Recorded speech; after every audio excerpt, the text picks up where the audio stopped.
Biochemical origin of life given by A.I. Operon. इसको A.I. Operon ने दिया था। इसको नेचुरलिस्ट थ्योरी भी कहते हैं। ये A.I. ओपेरन रशियन के बायोकेमिस्ट थे और जिन्होंने पूरा डिस्क्राइब किया था कि कैसे ये बायोकेमिकल ऑरिजिन ऑफ लाइफ हुआ था। अब इनका पहला है कि origin of earth and it's primitive atmosphere.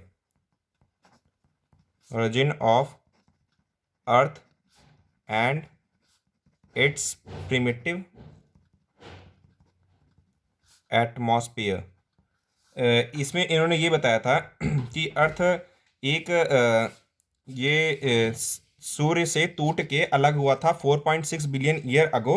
या तो ये सूर्य से टूटा था या तो कोई इंटरस्टेलर डस्ट था ये। और फिर इसमें क्या हुआ कि इसका दो फेज इन्होंने डिस्क्राइब किया। पहला origin of earth and it's primitive atmosphere में पहला फेज था कि एटॉमिक फेज और दूसरा फेज था origin of molecule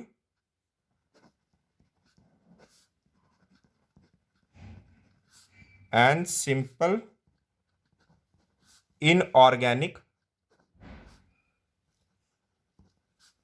compounds. Origin of atomic phase में इन्होंने ये बताया कि अर्थ स्टार्टिंग में ये एक रेड हॉट गैसियस वो था, बॉल था, जो कि रोटेटिंग बॉल था, जो कि ये इसका क्लाउड पूरा बना था hydrogen, oxygen, carbon and nitrogen, sulphur, phosphorus, इस चीज़ सब चीज़ से बना था। जब ये क्लाउड हीट लॉस्ट किया, जब कूल डाउन हुआ, तो ये due to rotation and gravitation और रोटेशन घूमने के कारण, गुरुत्वाकर्षण के कारण, ये इसके जो एटम्स थे अरेंज हो गए 3 लेयर्स में। जो सबसे भारी एटम था ये अरेंज हुआ सबसे मिडल कोर में, एकदम कोर में अरेंज हो गया भारी वाला। और उसके आरी आरी उसके अराउंड उसके उसके जो उससे लेस हैवी था वो उसमें यहाँ पे डिपॉजिट हो गया। तो ये जो बीच वाले सेंटर में ज़्यादा हैवी थे मेटल, वो जो पूरा जाके एक्यूमुलेट हुए थे, बनाए उसको कोर बना दिए। और फिर उसके बाद जो उससे लेस हैवीएस्ट एटम थे वो बनाए आउटर सेल अराउंड कोर। उसके बाद यही इसी को जो आउटर सेल था, ये इसको हम लिथोस्फीयर, फ्यूचर लिथोस्फीयर ही बोलते हैं। और इसके बाद वाला जो और सबसे कम हैवी एटम थे, जो सबसे लाइट एटम थे, वो बनाए प्रिमिटिव एटमॉस्फेयर। और जिसमें कि जो हैवीएस्ट एटम जैसे कि आयरन, निकल, कॉपर, ईटीसी, ये सब थे, ये कोर रीजन बनाए। और उसके बाद जो लेस हैवी थे जैसे कि एल्युमिनियम और क्लोराइड और मैग्नीज, ये सब थे, ये सब बनाए कि लेस फ्यूचर लिथोस्फीयर बनाया। और उसके बाद जो कार्बन, ऑक्सीजन, नाइट्रोजन, ये सब थे, ये सब प्रिमिटिव एटमॉस्फेयर बनाए, आउटर लेयर।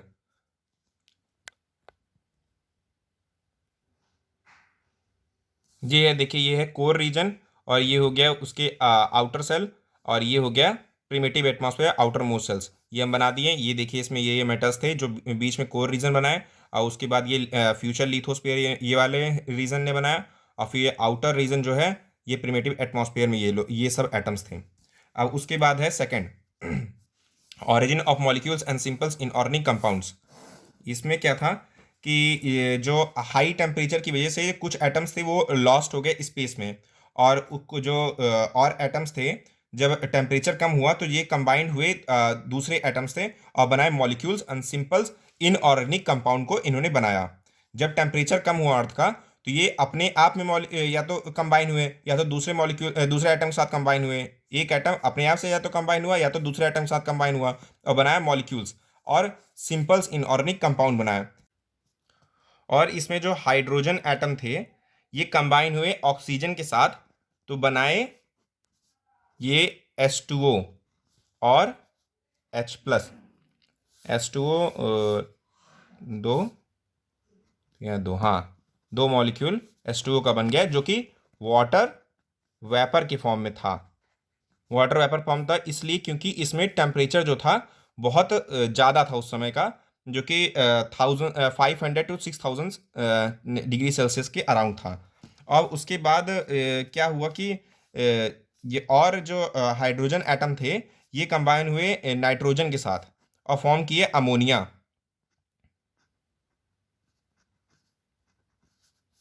ये अमोनिया फॉर्म किए, और यही दो मॉलिक्यूल्स थे, जो वाटर वाटर वेपर और अमोनिया, जो कि प्रिमिटिव एटमॉस्फेयर, जो अर्थ का प्रिमिटिव एटमॉस्फेयर था, सबसे पहला एटमॉस्फेयर, उसमें यही दो मॉलिक्यूल, फर्स्ट दो मॉलिक्यूल थे जो फॉर्म हुए थे। इनके इससे पहले कोई मॉलिक्यूल फॉर्म नहीं हुआ था।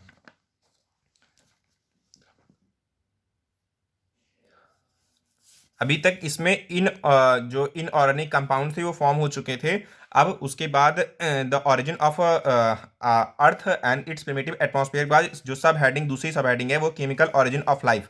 अब इसमें क्या हुआ कि जो ये इनऑर्गेनिक कंपाउंड्स थे, उससे सिंपल ऑर्गेनिक कंपाउंड और मोर कॉम्प्लेक्स कंपाउंड जो थे वो बने। अब उसमें इसकी सब हेडिंग है, केमिकल ओरिजिन ऑफ लाइफ की सब हेडिंग है ओरिजिन ऑफ ऑर्गेनिक कंपाउंड। ये इसमें क्या हुआ कि जब एटमॉस्फेयर जो था वो कूल हुआ, 1000 डिग्री सेल्सियस के अराउंड आया, तो ये जो एटम्स थे ये अपने आप में कंबाइन होके सैचुरेटेड एंड अनसैचुरेटेड हाइड्रोकार्बन्स को फॉर्म किए। जैसे ये CH+CH होके ये बनाए एसिटाइलिन, एसिटाइलिन इसको बना दिए, और फिर CH2 एंड CH2 ये दो मिलके C2H4 इथाइलिन बनाए, और उसके और metal carbide reacted with steam. ये मेटल कार्बाइड रिएक्ट हुआ, स्टीम स्टीम मतलब H2O, और उसके बाद ये एसिटाइलिन यही बनाया, और formation of oxy and hydroxy derivative of hydrocarbon. ये फिर ये देखिए, एसिटाइलिन रिएक्ट हुआ ऑक्सीजन H2O से, और फॉर्म किया एल्डिहाइड। अब उसके बाद फॉर्मेशन ऑफ, इसी के बाद ये इसी का बाद वाला पॉइंट है, फॉर्मेशन ऑफ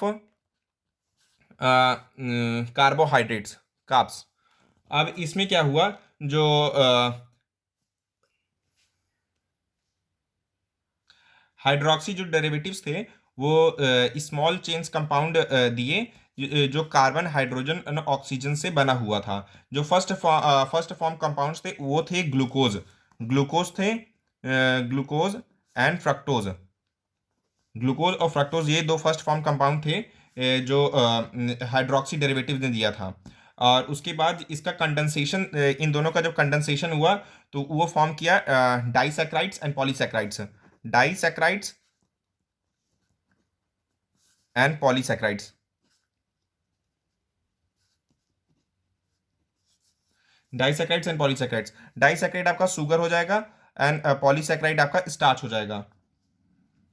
और ये उसके बाद है टॉपिक, इसी का सब हेडिंग, जैसे फॉर्मेशन ऑफ हाइड्रोकार्बन्स है और ये फॉर्मेशन ऑफ कार्ब्स है, वैसे वैसे ही formation of fatty acids, fatty acid and glycerol. इसमें क्या है कि जो एल्डिहाइड्स एंड कीटोन्स हैं, इनका कंडेंसेशन एंड पॉलीमराइजेशन और ऑक्सीडेशन ये जब होता है तो give rise to fatty acid, से फिर फैटी एसिड देते हैं। जैसे glycerol, glycerol plus fatty acid, fatty acid give rise to fat. अब जैसे इसमें इनका रिएक्शंस है कुछ, ये देख लीजिए, CH3CHO प्लस CH3CHO, कंडेंसेशन हुआ, इसका कंडेंसेशन हुआ और फॉर्म किया इसी को दोनों को जोड़ दीजिए, CH3CHO CH2CHO, इसका कंडेंसेशन ये हो गया। अब इसी तरह ये 2HCHO ये है, इसका पॉलीमराइजेशन होगा, पॉलीमराइजेशन, तो ये फॉर्म करेगा CH2OHCHO। अब ये इसी का एक और है, ये CH2OHCHO, ये दो मॉलिक्यूल्स हैं, और वाटर के साथ जब रिएक्ट होगा तो ये बनाएगा, इसका रिएक्शन ये हो रहा है ऑक्सीडो रिडक्शन, तो ये फॉर्म कर रहा है CH2OH एंड CH2OH। ये पहला कंपाउंड अब हमारा बन गया, और दूसरा है CH2OH COOH। ये है ग्लाइसिलिक एसिड है और ये ग्लिसरॉल है। और यही जब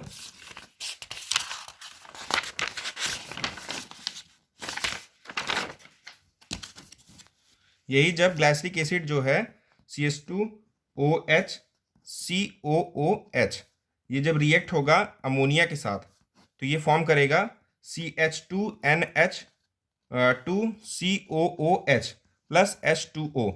ये देखिए CH2OH, ये कैसे बना ये COOH, और यहाँ पे N, यहाँ से ये OH और यहाँ से H, ये निकल जाएगा और वाटर निकल जाएगा यहाँ पे, तो वाटर का लॉस हो जाएगा H2O और बनाएगा CH2NH2COOH। यही है नीचे का ये वाला रिएक्शन, ऐसे आप समझ सकते हैं। और उसके ये इस तरीके, अब उसके बाद है टॉपिक, जैसे ये सब हुआ फॉर्मेशन हुआ, वैसे ही formation of amino acid and proteins. अब प्रोटीन्स, अमीनो एसिड प्रोटीन्स का कैसे फॉर्मेशन हुआ, जैसे हाइड्रोकार्बन्स अमोनिया एंड H2O, ये जो रिएक्ट हुए एक साथ एक दूसरे में और फॉर्म किए अमीनो एसिड। हाइड्रोकार्बन्स ये जो पहले बन चुके हैं हाइड्रोकार्बन्स अमोनिया H2O, ये सब सी वाटर में एक दूसरे से रिएक्ट होके क्या बनाए, अमीनो एसिड, जो कि प्रोटीन भी है। और उसके बाद ये पॉलीमराइजेशन होके अमीनो एसिड का जब पॉलीमराइजेशन होगा तो ये गिव राइज करेगा long chain of polypeptide chain का लॉन्ग चेन।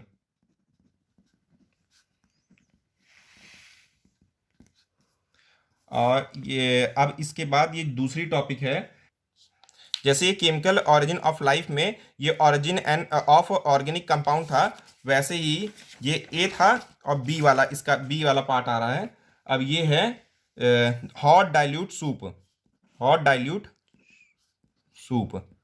अब ये क्या था, जो जितने भी सिंथेटिक ये कार्बोहाइड्रेट्स थे, जो सिंथेसिस हुआ इस सब का, कार्बोहाइड्रेट्स सिंथेटिक नहीं, सॉरी, जो सिंथेसिस हुआ कार्बोहाइड्रेट्स, फैट, अमीनो एसिड्स, ये सब जो बने हैं और कॉम्प्लेक्स ऑर्गेनिक कंपाउंड्स, ये एक सी वाटर में ही थे, और इस सब चीज को पूरा मिला के उसको कहते हैं हॉट डाइल्यूट सूप।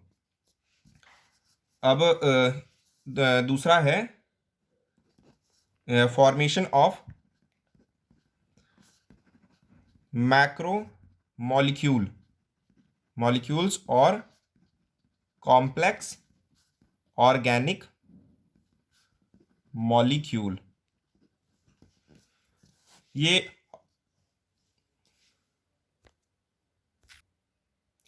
इसमें क्या था कि जो हॉट डाइल्यूट सूप में जो मॉलिक्यूल्स थे, सिंपल ऑर्गेनिक कंपाउंड्स, ये सब एक दूसरे से मिलके सिंपल ऑर्गेनिक कंपाउंड मिलके कॉम्प्लेक्स ऑर्गेनिक कंपाउंड बनाए, जो कि जैसे कि पॉलीसैकेराइड्स थे। एग्जांपल जैसे है polysaccharides, proteins, purine and pyrimidine. उसके बाद है नेक्स्ट सब हेडिंग है D, formation of nucleic acid. अब न्यूक्लिक एसिड का फॉर्मेशन कैसे हुआ, अब ये जो आगे यहाँ पे बन चुके हैं, इसमें और एक कंपाउंड लिख लीजिए, प्यूरिन लिखा ही है। जो प्यूरिन शुगर फॉस्फेट और पिरामिडिन शुगर फॉस्फेट थे, ये एक दूसरे से जुड़ गए, प्यूरिन प्लस पिरामिडिन एक दूसरे से जुड़ गए और बनाए न्यूक्लिक एसिड इन्होंने बनाया।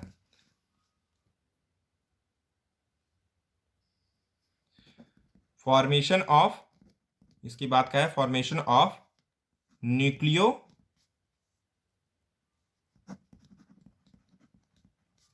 प्रोटीन, जैसे का नाम है न्यूक्लिक एसिड प्लस प्रोटीन, तो इसमें न्यूक्लिक एसिड प्लस प्रोटीन। जब न्यूक्लिक एसिड जो हॉट डाइल्यूट सूप था, उसमें जब न्यूक्लिक एसिड प्रोटीन के साथ जब मिक्स हुई, ज्वाइंट हुई, तो वो फॉर्म की न्यूक्लियर प्रोटीन। ये एक बहुत बड़ा मॉलिक्यूल था, giant molecule of nuclear proteins, उस समय के हिसाब से और सब मॉलिक्यूल की कंपैरिजन में, बहुत छोटे छोटे मॉलिक्यूल्स जो हैं एटम से, इनके कंपैरिजन में ये बड़ा था। और ये जो था, ये ऐसा बिलीव किया जाता है कि जिसका जो कैरेक्टरिस्टिक है वो फ्री लिविंग जीन्स, जो वायरसेस होते हैं, जो प्रिमिटिव, बहुत पुराने वायरस, प्रिमिटिव वायरस जो थे, पहले वाले वायरस, वो उनका वैसे ही इनको माना जाता है, उनके पैरेलल ही देखा जाता है इन्हें। अब ये जो थे इसी तरह ढेर सारे मॉलिक्यूल्स न्यूक्लियोप्रोटीन के मिलके जो पहला सेल बना है।